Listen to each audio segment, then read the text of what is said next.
faço para sair do bloqueio criativo na arquitetura? Se você já passou por aí, com certeza isso não é uma coisa única. Eu acho que todos os arquitetos já passaram pelo menos uma vez na vida por um bloqueio criativo, sentar na frente do computador ou começar a projetar e não sair absolutamente nada. E isso é mais comum do que a gente imagina, porque além de sermos arquitetos, nós temos muitas outras funções, principalmente quem é dono do próprio negócio. Não fica 100% só na parte de criação. E até quem fica 100% na parte de criação, que às vezes trabalha no escritório específico, só projetando, também tem essa fase do bloqueio criativo. Então, isso acontece, é normal. Nesse vídeo eu vou dar hoje algumas dicas do que eu faço e que pode te ajudar por aí quando estou nessa fase de bloqueio criativo ou quando eu não consigo sair do lugar. Então, o primeiro passo que eu comecei a ajustar aqui dentro da minha rotina, do meu escritório, é fazer a minha agenda conforme os meus compromissos, mas também deixar dias específicos para criação. Então, não é todo dia que eu crio, na verdade não é nem toda semana. Então, eu passo algumas semanas sim aqui dentro do meu escritório sem criar projetos, fazendo outras funções, porque eu já organizei a minha agenda em cima dos prazos de projeto em relação a isso. Então, quando eu tiro para sentar, projetar, eu deixo passos na minha agenda livre para eu não ter interrupções. Porque quando a gente fica com um monte de coisa na cabeça, pensando em outros compromissos ou pensando, eu preciso finalizar isso aqui até tal hora, que eu vou entrar numa reunião depois. Isso vai nos deixando mais nervoso e vai fazendo com que a gente não consiga sair do lugar. Então, isso já foi uma coisa que eu aprendi.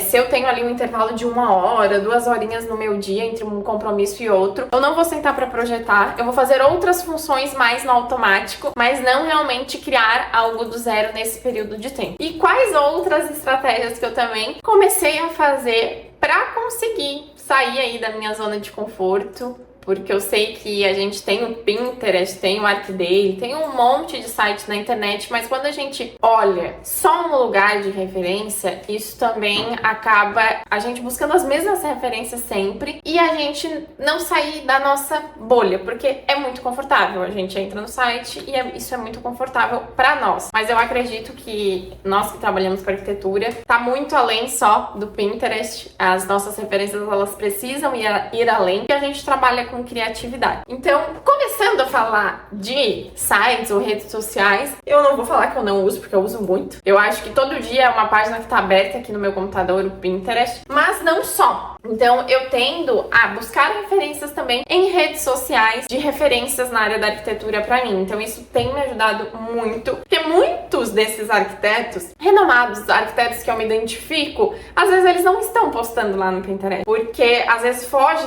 sai um pouco da nossa bolha de arquitetos que só a gente conhece. Então, eu gosto de buscar referências nesses lugares também. Referências fora da minha cidade, obviamente, em centros maiores, que isso auxilia muito. E, claro, referências fora do Brasil. Então, acompanhar as tendências de Milão, porque lá tudo que sai lá vem depois pra cá, então lá eles estão à frente de tudo. E ir buscando essas tendências fora pra gente conseguir trazer por aqui também. E agora, pensando fora da internet, o que eu faço e que eu indicaria vocês fazerem também, que super funciona, é realmente buscar lugares. E eu não vou falar que só viagens, passeios específicos da área da arquitetura, porque tudo que eu acho que a gente mais quer quando vai passear, visitar novos lugares, viajar, é esquecer um pouco do trabalho. E sim, eu esqueço do trabalho, mas ao mesmo tempo, nós que somos arquitetos, qualquer lugar que a gente vá, a gente vai analisar o ambiente. Seja na rua, nas fachadas das casas, nas fachadas dos prédios, nos restaurantes. Então, eu acho que a primeira coisa que eu observo quando eu entro num restaurante é realmente a arquitetura do lugar. São os detalhes, eu me atento muito aos detalhes. E sempre que possível eu bato uma foto para guardar de referência. Então, começar a ser mais intencional nessa busca